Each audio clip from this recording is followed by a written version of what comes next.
세계 최대 커뮤니티인 미국 레딧에서 군사사학을 전공한 한 미국인이 인류 역사상 최고의 명지휘관들을 뽑았는데 해군 부분에서는 조선의 이순신 장군을 1등으로 뽑았습니다. 그러자 댓글에서는 왜 영국 해군 제독 넬슨이 아닌 생소한 조선의 이순신이 1등이냐는 댓글들이 달렸고, 이순신에 대해 잘 아는 서양 밀덕들은 이순신 장군을 무시하는 댓글들에 반박 댓글을 달고 있었지만 대다수의 서양인들은 세계적인 명장 이순신 장군에 대해 모르는 상태라고 합니다. 해당 사건은 레딧을 넘어 미국 뉴스를 통해 전 세계로 퍼져나가게 되었는데, 왜 서양에서는 도저히 믿을 수 없는 거짓말 같은 백전백승 이순신 장군에 대해 언급하지 않고 배우지 않는 것인지에 대해 미국 컬럼비아 대학 교수인 리처드 블리엣이 역사 박사 과정 대학원생들에게 왜 세계 역사에서 이순신 장군을 언급하지 않는지와 그의 위대한 업적, 한국의 역사에 대해 설명하는 영상을 첨부했습니다. When we look into his personal biography, we find that he was a serial killer, and so he liked serial killers, something like that. Well, we learn to identify all these biases. Do you believe that every historian is a product of his or her life and times, education, background, social formation, and that they all have some kind of bias, some kind of slant that they are putting on things? And everyone agreed, yes, that surely is true. And I said, okay, now you are going to all get PhDs in history. Have you identify for me what your bias is? And then they all said, well, I don't have a bias. I just recognize that historians, So I said, well, okay, that's fine. You're a graduate student. You don't have your PhD yet.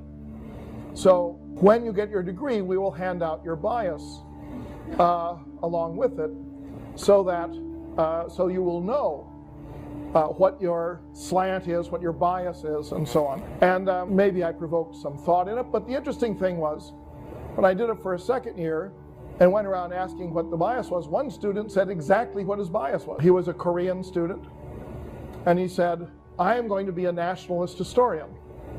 I'm going to write histories that will glorify my country, because all the countries of Europe went through a stage of nationalist historiography, where people wrote about how wonderful England was, or how wonderful France, or Germany, or Italy, how great these countries were, how great Islam was, how great China was. Who in the world has ever written a history about how great Korea was? He says, that will be a bias, because I know that another 20 years later, someone will come along and be a revisionist and read my books and say, well, this is just ridiculous exaggeration of the national identity of Korea. I believe he actually did then become a Korean historian. And I really appreciated his comment, because he was right. Countries do often go through a stage of nationalist history. Look at the American myth of the founding fathers and so forth, and how we are savagely taking it apart now. Does every country deserve a moment of nationalist vainglory, celebration? Hopefully that would not be a necessity. But on the other hand, how do you get a topic implanted in the historical imagination at the level of world history? Do you have to have some period of rhetorical overkill in order to get there? Henry the Navigator, King of Portugal. What a great figure he is. We have to celebrate him. Well, is he that important? Maybe not. But we went through the period of celebrating him. We've celebrated all sorts of people. We have never celebrated Admiral Yi Sun-shil, the greatest military hero in Korean history.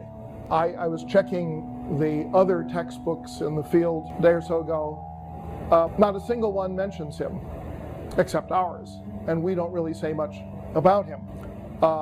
An admiral who fought 23 battles at sea and won them all, including one in which he had 13 ships as opposed to his opponent's 333 ships, of which 140 were battleships and were combating ships, and the others were mostly logistics.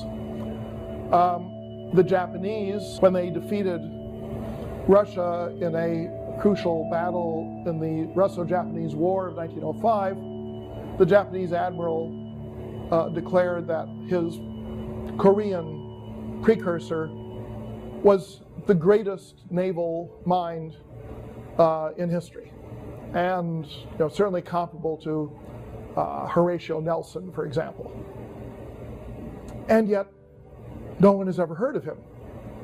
Admiral Yi, he has a nice statue in Korea, but Admiral Yi is nobody in world history because there has never been a nationalist Korean history to tell the Korean story with the hyperbole and the emphasis upon glory and achievement that so many other countries benefit from.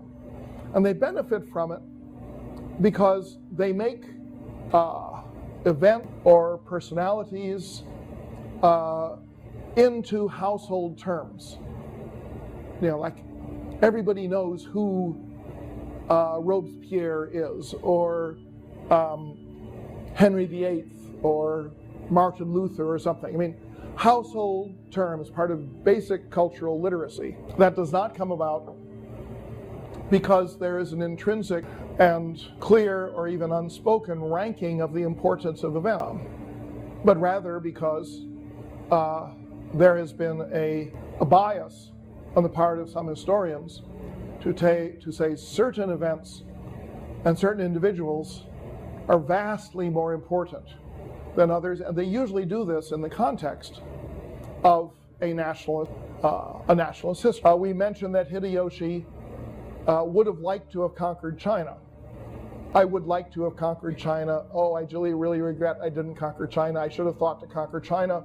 Was that it is so understated that the fact that it was the primary intent to conquer Korea, subjugate it, and go on and conquer China, this was the great Japanese of the 16th century, rather comparable. The reason it didn't succeed was because of Admiral Yi.